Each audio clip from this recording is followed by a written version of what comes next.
Hello again, art history students. Welcome to the fourth lecture in the first unit. So now we are talking about the principles of design. This is kind of like the recipe of how all those elements that we just talked about, how they're coming together or how they can come together. So let's go ahead and get started. So these are the principles of design. Here on the side, we're going to go through all of those, not particularly in that order. And then the next big vocabulary word, kind of the vocabulary word of this unit that I want you to know is composition. So it's the overall organization of the principles and elements of a work of art. It's how everything is put together. That's the main term that artists use when talking about the layout of a work of art. What is in it, how it is operating, what is successful, what is not successful. All those questions come under kind of the umbrella of composition. All right, so the first principle of art that we're talking about is balance. Balance comes in three basic forms. We're going to show you examples of each of those, starting with symmetry. So symmetrical balance is things that have a line of division, right? So if you can cut a work in half in some way, and then the two sides will mirror each other, they'll be equal. They don't have to be exactly the same, but they need to be kind of nearly the same. So this artwork, which has the Tao Te motif on it, which is the symmetrical motif, will come back and haunt us when we talk about Bronze Age China. So this will we'll see this artwork again. All right, so asymmetrical balance is you cannot, first of all, you cannot, it does not have that line of symmetry right down the middle. But how asymmetrical balance operates, it can operate in a multitude of ways. It usually has to do with visual weights. So there's two kind of big main elements in this artwork. There's this giant mountain in the background, and then these detailed people in the foreground, right? And those people in the foreground have visual interest to them. There's pattern in their clothing, there's color, there's sort of all of these things that give them visual weight in order to balance that monumental mountain in the background, right? If they did not have all that detail and all that interest there, the image would feel unbalanced, like it was too heavy on one side. So asymmetrical balance deals a lot with weight. Radial balance is an image that comes from the center out. Now, this example here is also symmetrical. You could cut it in kind of like a big pizza. You could cut it in a multitude of ways and it would, or fold it and it would be symmetrical. But it is radial because it has this center point and then imagery works out from that center location. So that's what makes this radial balance.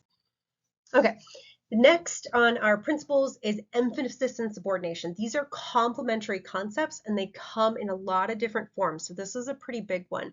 There's also a major vocabulary term that's underneath of emphasis, which is focal point. So emphasis in a nutshell is what is your eye attracted to and why? How are artists attracting your eye or not? So I want you to say, so the focal point is an area of interest in an artwork that your eye is automatically attracted to. So what is the focal point here? And then can you really take your eye off of it? It's a pretty gruesome focal point. So this is Artisma Gernalewski's Judith Decapitating Holofernes. We will see this work a couple times in this class, and we'll actually talk more about this story a little bit later in the semester. Long story short, for now, Judith does this horrible deed that she doesn't necessarily want to do, decapitating Holofernes to save a large group of people. She's kind of this gray area. Is she the hero? Is she the villain of the story? Is Holofernes the hero or the villain of the story? He's definitely a villain, but is he the victim, we'll say. So the emphasis is drawing our eye to the focal point of this dirty deed that's happening, right? It is the focal point of this story. It's sort of the climax of the story, and that's what Artina Gernalewski is drawing our eye towards.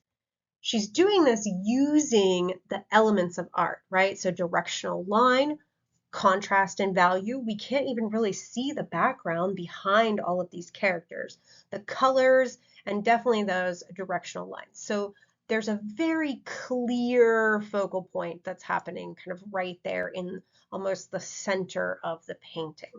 All right, so that's focal point in a nutshell. So there's also something called balancing emphasis. This composition does not have a clear focal point. There's not one of these characters that your eye is more attracted to than the other, and that's by design.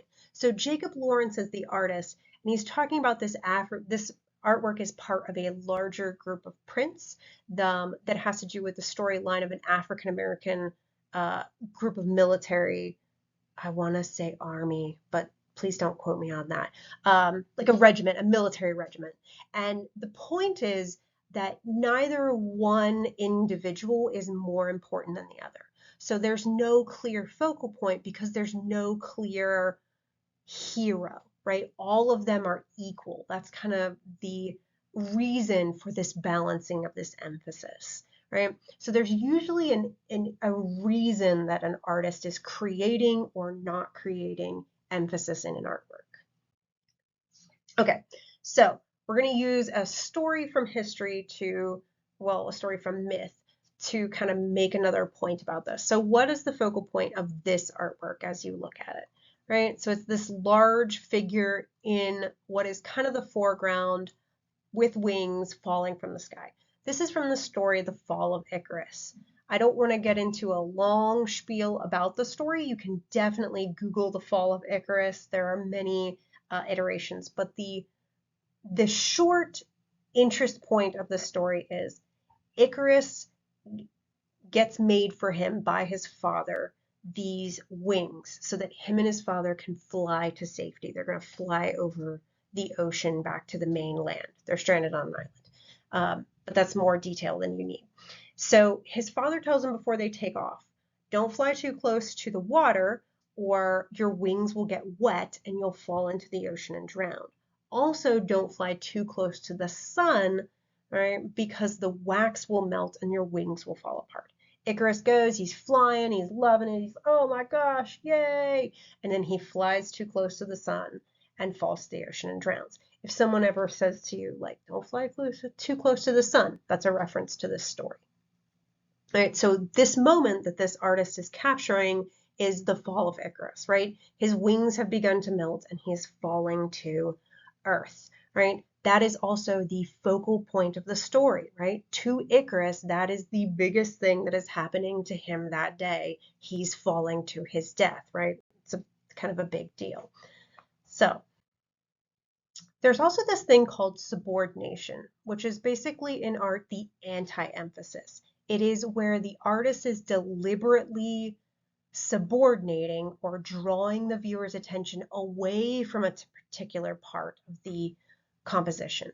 This usually has to do with some sort of, there's a reason, there's an intention behind this, just like everything with balance. Right? So this artwork by Peter Berger the Elder is called Landscape with the Fall of Icarus. So this is a depiction of the same story that we saw in the previous slide, right? The Fall of Icarus. So as you're kind of looking at it, you might be thinking, well, wait, there's supposed to be like a winged angel guy falling from the sky. There's this little splash here of his legs, right? So the point that Peter Berger the Elder is kind of making is that there might be this really dramatic kind of thing happening to someone else right over there. And to this guy who's plowing his field, like life's going, he didn't even know that's happening, right? Life is going on, right, for him, even though there's this epic tale partaking just over the hillside kind of thing. And you can draw whatever conclusion from that you would like. But it's intentional. That's the point, and it's subordination. Okay, unity and variety. Unity and variety are complementary, like they kind of need each other in order to make sense. So unity is a unified things, right? Everything is coming together for a coherent whole. And then variety is differences that are placed in an artwork for interest or contrast, right? Contrast is another one that we'll get to. There's this thing called compositional unity, right, that you can see here. So let's kind of break down these three images. So in A, we have a completely unified composition, right? Everything is a square, everything is a rectangle, all right angles, completely coherent. B has variety installed into it. So there's mostly those rectangles, but there's also some circles, there's a curved line, right? It still feels it has compositional unity. The elements have been organized and there's like cohesion amongst them. Once we get to C, there's too much variety. The image is no longer coherent, right? So the difference is this one has unity, this one has variety, this one is that kind of like beautiful Goldilocks balance in the middle. Okay, so compositional unity or visual unity. What shape is unifying this work? I'm not gonna waste time. It's the square or rectangle, right? Everywhere you look, there's like little rectangles, there's like little cubes. Even these six legs here kind of make up like a cube almost, just their little legs standing there. So that's compositional unity, or I'm sorry, that's visual unity, right? They're all kind of unified by the same element of art. Okay, there is something called Gestalt unity. This is similar to compositional unity. So Gestalt is the German word for shape. This is a term that is borrowed from psychology. And basically what it means is the whole is greater than the sum of its parts, right? This is where every element of a work of art is coming together, right? The artist, what's in the artwork, the story behind it, the term, like everything is kind of coming together to make something bigger than what is actually there, right? Just like these little Pac-Mans are all coming together and they're kind of making this star shape. So that's what I want you to keep in mind is the whole greater than the sum of the parts? That's really what Gestalt unity is all about. This is something that you have to have a lot of information about an artwork in order to oftentimes understand or perceive. It's not something that you could walk into a gallery and know nothing about an artwork and just be like, Gestalt, right? You kind of need a ton of background information. All right, this one is a good example of Gestalt, right? It has all these elements, it has variety, but yet everything feels unified, and we know that there's some kind of narrative or some kind of something is happening here. There's something more than what we just see, right? So the whole is greater than the sum of its parts. It's not just a plastic bird and a ball and a box, right? There's more going on there. Okay, contrast. Contrast is it's so general, it's somehow hard to define. So contrast is the juxtaposition of differences. It's not variety, it's just differences in a work of art. And that can come in basically any of the elements of art. You can have contrast in color, you can have contrast in shape, you can have contrast in the amount of detail in something. Think about that asymmetrical artwork that we just saw a little bit ago, right? So it's this just differences in things and differences placed next to each other in order to add kind of visual interest. Okay, scale and proportion. Scale and proportion are oftentimes misused, I guess, the verbally misused one for the other one. So scale is size in relation to normal, proportion is size parts of a whole. So if my hands were really large, they would be out of proportion for my body.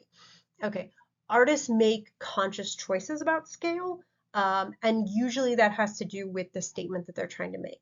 If you're trying to make a large statement, having a large canvas that is 6 feet by 9 feet is going to make your statement louder, right? If that makes sense.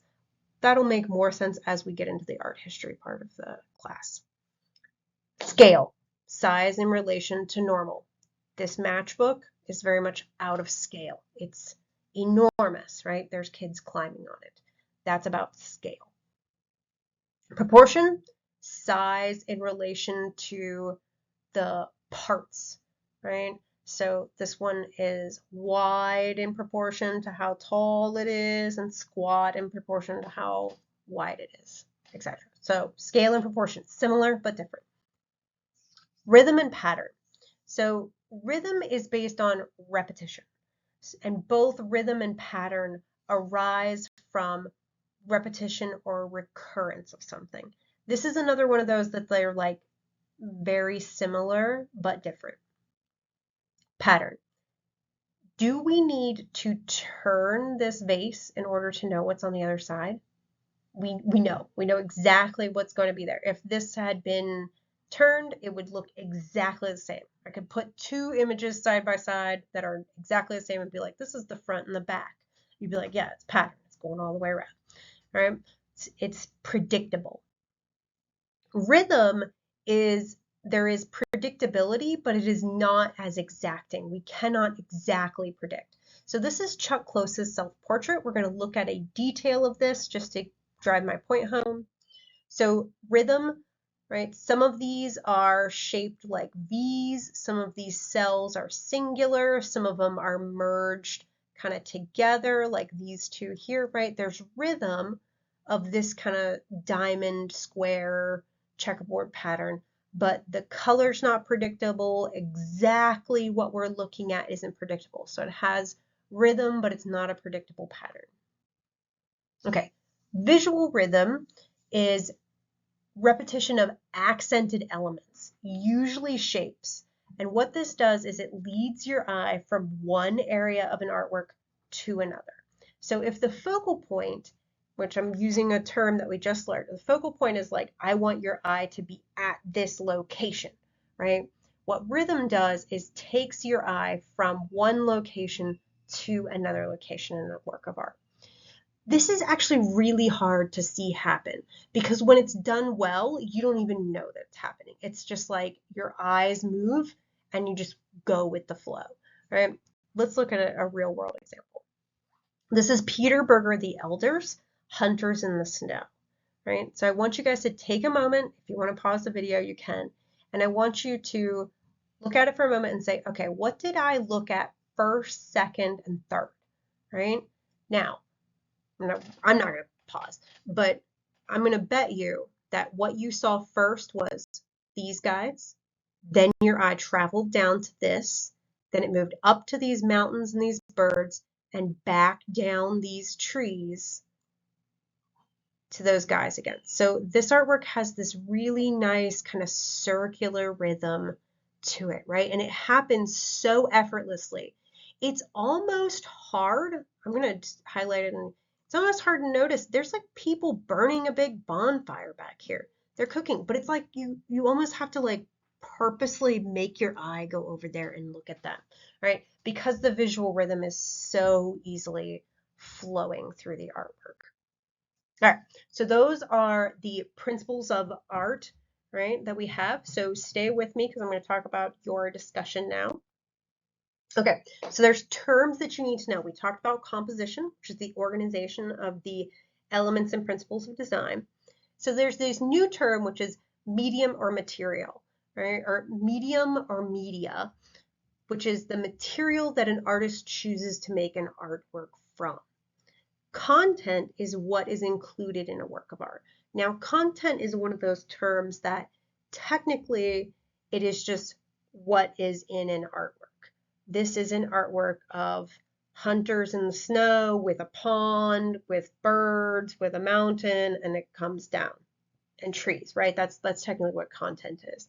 But content means a little bit more than that. It's what substance is in an artwork. And as we're about to go to the next lecture, which is going to be on visual analysis, I want you guys to start thinking about what an artwork is saying. So what I want you to talk about in this discussion, sorry I don't have an image from online, is content and medium. So I want to know your thoughts. I want you to write 100 words on what you think this artwork is about and what you think the use of acrylic on canvas has to do with the content, right? So are they aligned? Are they in juxtaposition with each other? Do you think they don't have anything to do with each other at all, right? There's no necessarily right or wrong, but you need to justify. You need to say, you can't just say, I don't think they got anything to do with each other, period. Right? You need to write 100 words. What is acrylic? Do a little bit of research, do a little bit of Googling, maybe Google the artist, maybe Google the term, the title. It's from 2010. It's not that long ago. So what is in the artwork? What is the content? What is the medium? What do they have to do with each other?